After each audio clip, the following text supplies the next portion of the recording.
Na-excite ka ba doon sa mga nag-announcement ni Presidente kahapon? Pauwi na ako ng Joel na narinig ko yung from starting today, di ba sabi niya, ban na ang lahat ng Pogo. Lahat ng Pogo? O sumigaw ako eh. Sabi ko yes.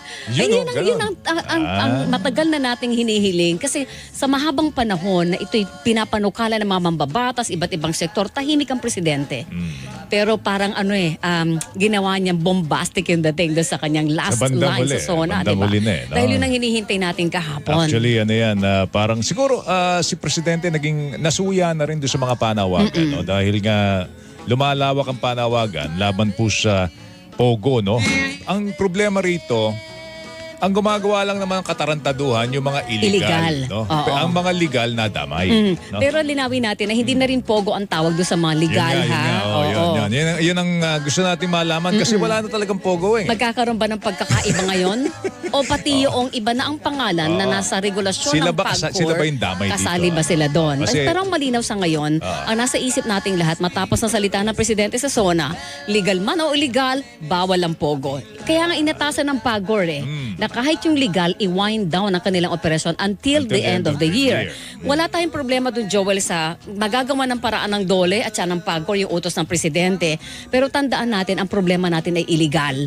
So yun ay mga dati pong legal, nasa regulasyon ng PAGCOR, hindi na-renew ang kanilang naging illegal registration, naging illegal at underground ang operation. Paano ko yung 40 plus na ngayon ay legal, paano ko mag-underground din? 43 yun. Yes. No? So all in all, siguro, magigit 4 na po. 43 mga kapuso ang kasama ba dun sa sinasabi ni Presidente na ipahinto o iban ay yung mga internet gaming licenses. No? Kasi na bagong pangalan ngayon. Nasa linya natin mga kapuso ang chairman at Chief Executive Officer ng Philippine Amusement and Gaming Corporation. Malinawan na tayo dito kung ano ang direksyon ng PAGCOR. yung mismong utos ni Presidente. Si Chairman Alejandro Tenco nasa ating linya. Chairman, magandang umaga. Si Joel Siweng po ito. Magandang umaga po. Ay, magandang umaga, Joe. Magandang maulang umaga, Joel at Weng. Opo. Yes, sir. Chairman, napansin namin nung sinabi ni Presidente yung Pogo ban, tumayo kayo, pumalakpak. No? Oo. Ano bang naramdaman ninyo nung inatas ni Presidente po ito? Alam nyo, gusto ko lang ipalam sa inyo na nabanggit ko na to sa Senado, sa Kongreso, at sa ilang mga interview ko sa radyo, na pag ang Pangulo na nag-utos, wala tayong dapat gawing kundi sundin siya. At siguro din naman, nakita nyo yung response ng mga taong nandun sa Kongreso kagabi. At isang maliwanag, talagang tumugon siya sa kahilingan ng nakararami. Okay, may mga nag-iisip po na baka baguhin lang ang pangalan, baka hindi nga kasama dun sa binabanggit ni Presidente yung 43 IGLs, yung Internet Gaming licensees. Yun ba yung binabanggit ni Presidente na i-wind down by the end of the year, yung mga 43 IGLs na yan? Ang totoo hindi pa kami nagkakausap ng lubusan magsimula nung anunsyo niya kagabi. Pero isang maliwanag, hindi ko naman pwedeng i-wind down yung mga illegal ngayon . Yes, so ito'y nasa purview ng PAGCOR. Wala na akong jurisdiction. Ang PAGCOR po wala nang jurisdiction sa mga illegal. Kaya pag sinabi namang i-wind down ng PAGCOR yung lahat ng Pogo, I suppose he was referring to yung mga may lisensya sa pangkasalukuyan. Ilan po, 43 lahat yung legal na nasa ilalim po ng inyong regulasyon, hindi po ba? Sa ngayon po, mga 43 po. 43. Kaya po, magagarantiyahan nyo po na masusunod yung utos ng Presidente na kayang isara yung mga yan by the end of the year? Ako po makikiusap, ako po magpapatawag ng pulong dito po sa may mga lisensyang ito at alam niyo naman, kailangan din naman may due process. But sa abot po ng aking makakaya, I think, walang choice. Susundin natin ang utos ng Pangulo. Doon po sa iba-iba po, Chairman, yung lumalabas ng mga datos kasi, ilan ang mga workers po ng 43 legal IGL na yan? Yung legal po sa ngayon, I'm talking of Filipino workers. Yes ano po. Opo. Palagay ko liwanagin natin to dahil yan ang mahalaga, yung kapwa Pilipino natin o yung mga kababayan natin. Opo. Halos po yan, 31,000 yung pong directly na nagtatrabaho. Meron pong halos 9,800, almost 10,000 doon naman po sa mga SBPO, yung special class po na BPO. Wala po silang kinalaman sa any gaming operation. Sila po ay tulad ng mga BPO na nasa BPO industry, pero ang kanila pong kliyente ay mga gaming companies sa Amerika, sa Canada at sa Europa. Malaki-laki po palang bilang nito. Pag pinagsama nyo po yun, halos, himigit ko mo lang po, 40,000 tao. 40,000. 40,000. Hindi po kasama dyan yung mga drivers, security guards, yung pong mga messengers, yung pong mga helpers nila.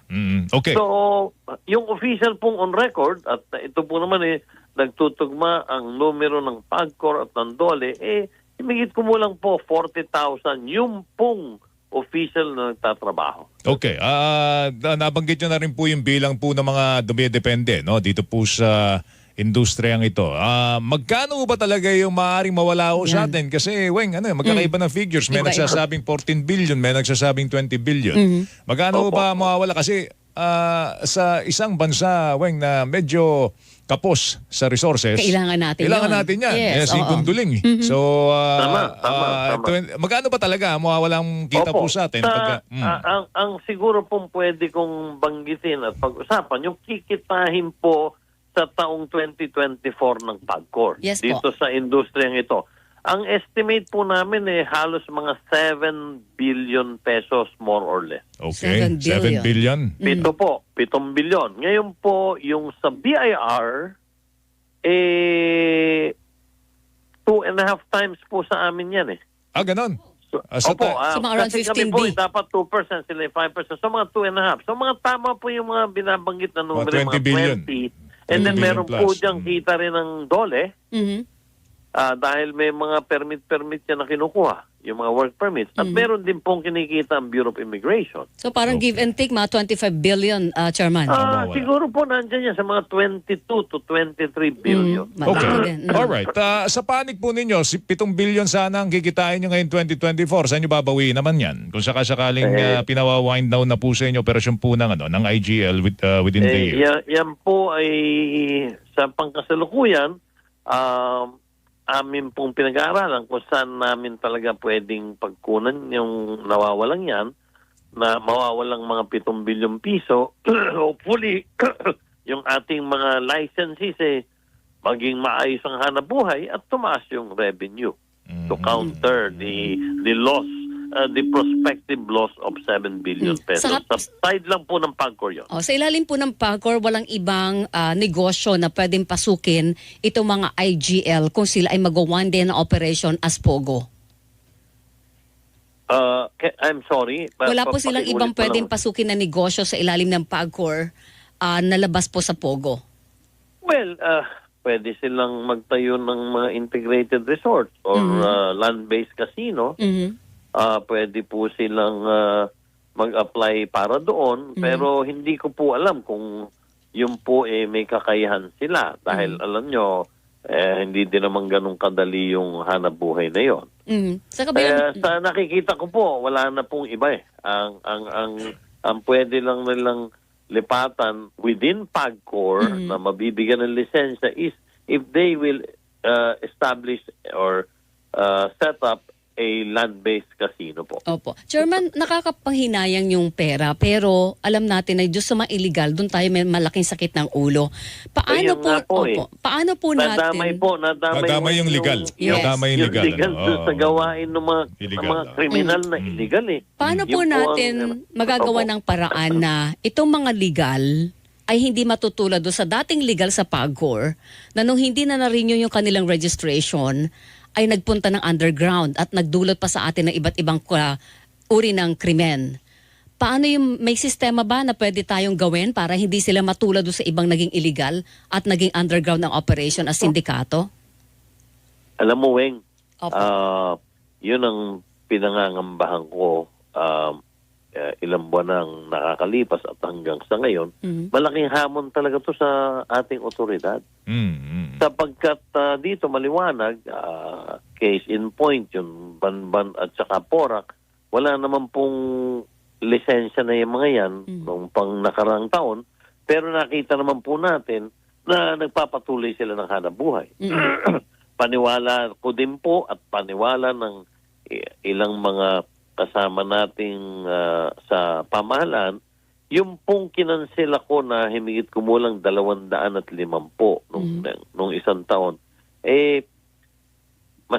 masakit man sabihin, ang paniwala ko po hanggang ngayon naghahanap buhay pa sila ng illegal. At tuloy pa rin yung kanilang mga criminal activities dahil natitiyak ko po yun hindi na nag-gaming operations yung mga yun. Kaya talagang ito nag-uusap kami ni Secretary Ben-Hur Abalos. Siya ay talagang concerned. Ang totoo, kagabi, pagkatapos nung talumpati ng Pangulo, nagkita kami sa lobby ng Kongreso ni Sec Ben-Hur, sabi ko nga, nag-usap kami, talagang malaki pong hamon sa kanya. More than sa PAGCOR, dahil yung PAGCOR naman ang gagawin lang, wag nang kanselahin na lang yung mga lisensya sa utos ng Pangulo. Ano po? I can invoke whatever reason na pwede, halimbawa national security at kung ano pa. Pero ang malaking problema po talaga, at ito'y paulit-ulit ko sinasabi, paano natin yan ngayon imomonitor? Meron ba kayong Nakita naisip na na po. sistema, Chairman? Talagang katulong ang mga LGU sa aking paniwala at yan ang ginawa namin, inumpisa na namin ni Secretary Ben-Hur Abalos nung isang linggo at tuloy-tuloy pa rin namin gagawin. Maski nag-utos ng Pangulo kagabi, kami pupunta sa Cebu sa isang linggo. Ang kailangan dito ay makatulong natin ang mga local government unit. Dahil sila they're the ones on the ground. Sila makakaalam nito, lalo na pag diniklara natin illegal ito. Silang maaaring makatulong lang natin para sila ang magsumbong kung nasan itong nagtatago at saan nagpapatuloy ng hanap buhay itong mga nasasabing mga wala na at magiging illegal ng mga operator. So ibig sabihin, hindi pwede maging lusot yung hindi namin alam na nag-ooperate pala itong mga ito. Hindi na. At pinamumulat namin, alam namin sa lahat. Alam nyo, nung Sabado, ilang local government officials ang hinarap namin ni Secretary Ben-Hur. Pinaliwanagan namin silang malaki ang papel na gagampanan ninyo sa pagiging yung ibig sabihin ko, alerto. Oo. At alam mo, kasama na dyan ng barangay, kasama na dyan ang local police para sila talaga magsabi, dito may nakikita kaming isang grupo rito, 4 na bahay rito. Magkaka-imposibleng hindi nila malalaman. Tama po yun. Okay. So, sa akin, yun ang nakikita kong isang napakagandang Hindi pwedeng paraan. Alibay. magduling-dulingan si Mayor. No? Hindi pwede, Hindi na pwede Chairman, yun. no? Hindi na pwede yun. Hindi na pwede Yun pong sasagot hindi ko alam. Yes. Yung pong listahan ng mga legal na pogo ngayon, will you furnish po yung sa PNP para alam nila kung ano yung mga babantayan nila? Joel at Weng, alam nyo, pinaliwanag ko yun sa mga talumpati ko nitong mga nakaraang linggo. Sabi ko nga doon sa mga papulong na tawag ni Secretary Ben-Hur Abalos, bukod po sa we can furnish them, and we do that regularly, Weng and Joel. Opo. We furnish the PNP, we furnish the IDG, we furnish Department of Justice, we furnish, binibigyan namin ng kopya ang PAOK, binibigyan namin ng kopya ang NBI. Bukod po doon, yung website po ng PAGCOR is updated regularly. Pupunta lang po kayo sa site, Doon, pag pinindot ninyo, lalabas na po lahat ng listahan, o lalabas na po ang listahan ng mga kumpanyang na-issuehan ng lisensya ng PAGCOR. Okay.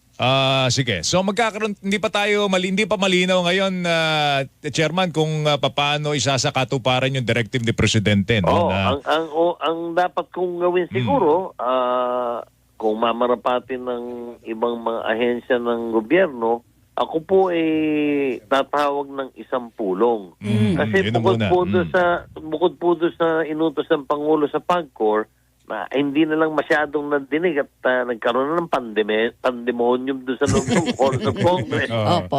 Meron po siyang inaatasan din niya ang DOLE at ang kanyang economic managers na umupo at pag-aralan kung paano matutulungan itong mga manggagawa na maapektuhan nitong nasabing total ban na ito. Okay, sige, abangan namin yung mga malinaw na na daan patungo dun sa pagtupad sa directive ni Presidente. Pero ito gusto ko lang malinawan dito, Chairman, siguro. Yes. Magandang maisangguni ko na rin po. Kasi Weng, may kumalat na na listahan 20 biggest gambling countries in Asia. Kasama ba ang Pilipinas? Number 1 ang Pilipinas sa 20. Gulat Kung ako doon, pag-uusapan, saan number 1 sa Joel? Dami daw ho ng casino. Ewan ko kung land-based casino ba ito? Palagay ko medyo mali yun. Mali ba? Nangunguna pa rin at malayo sa atin ay ang Macau. Ang Macau nga ang nakalagay dito, pangatlo lang Wow, Chairman. ano yung pangalawa? Pangalawa, Cambodia. Ito, Chairman, ang bilang yung land-based casino. Ang pinag-uusapan ba natin, Joel, land-based? Based on the number of casinos ang nakalagay po rito, 2024. Ang Pilipinas meron daw pong 76. Ang Cambodia meron 52. Ang Macau, 47 lang. Pangatlo ka lang ang Macau. Nabubuhay sa sugal yung bayan na yun. Ang Vietnam, 40. Unang-una, Joel at Weng, pwede ko sabihin sa inyo, walang 76 casinos dito sa Pilipinas. Ayun, so Ilan talagang meron tayo, Chairman? Siguro dito sa atin, walang 50 Walang 50. 50. Wala. Siguro dahil ang PAGCOR operated at we are in joint venture with is mga 40. O ilan lang naman yung nandito sa entertainment city. Tatatlo lang yan. And then meron kang Newport World dito sa Pasay. Apat lang. May ilang ka sa Clark. Hindi aabot. Halos 50 lang. Yung land-based. Land-based, opo. Ibig sabihin yung mga kasi pag nagpunta ka ngayong Clark, Weng, grabe doon. Kaliwat kanan ng mga hotel doon, mga casino na. So marami ng casino. Parang Macau magkakadikit. Parang Macau na. Sunod-sunod yun. Sunod-sunod na po yun Yes, sunod-sunod yung main road na yun. You have a few in that main road. Oo. Saan nakakonsentrate ba itong mga casino ito? Sa Clark, ano pa ang mga lugar? Ang malalaking lugar, Clark, halimbawa, meron tayo diyang, imingit ko mula kung tama akin, mga 6 yata yung nandyan. Tapos meron tayong Entertainment City. Dito sa Entertainment City. Dito sa atin. Dito po. Sa Maymoa. Sa Maymoa Asia. Dyan sa tabi ng DCRA. Dito yung area na yan. Yung mga, ayoko na magbanggit ng mga pangalan. Baka sabihin nag-a-advertise. Binanggit yun Anyway, so nandiyan sa tabi ng DCRA. Inulit mo pa, Chairman. Inulit ko pa. Number 2 lang yun, ha? Tapos key cities of the Philippines. Meron sa Cebu, meron sa Davao, meron sa Bacolod, meron sa Iloilo, yung mga ganun. Kaya medyo ako naman sasabihin ko mali yung ulat. So hindi 76. Mali yan, Joel. Saan mo ba hindi nakuha yan dito na yan? Kumakalat. Kaya nga gusto kong liwanagin kay Chairman para tigilan na ng mga nagpapakalat yung pagkakalat dito. Hindi po. Baka po very kasama na dyan yung mga madyungan sa mga bahay-bahay. Chairman, salamat sa oras mo. Pwede, Mag-ingat ka. pwede. Wala Chairman, pong thank problema. you. Ingat ka. Salamat, Weng at Joel, sa pagkakataon nyo sa akin at kung may kailangan kayong liwanagin. Tawagan ka namin kailangan ulit. nyo naman. Oo, Thank you, tawagan ka Chairman. namin. Pwede yun. Thank you, sir. Salamat Thank po. you. Sunod, pwede na siguro ako maningil ng konting fee. Marami na kinukonsulta. Ay, babawiin niyo yung 7 billion. Mawawala eh, no? Oh, thank you, sir. Salamat, thank you, ha. Magandang maulang umaga sa Thank you, inyong thank you, dalawa sir. at sa lahat na nakikinig sa inyo. Good Good Salamat. morning po. Chairman Alejandro Tenco, CEO din ng PAGCOR, mga kapuso. Nagulat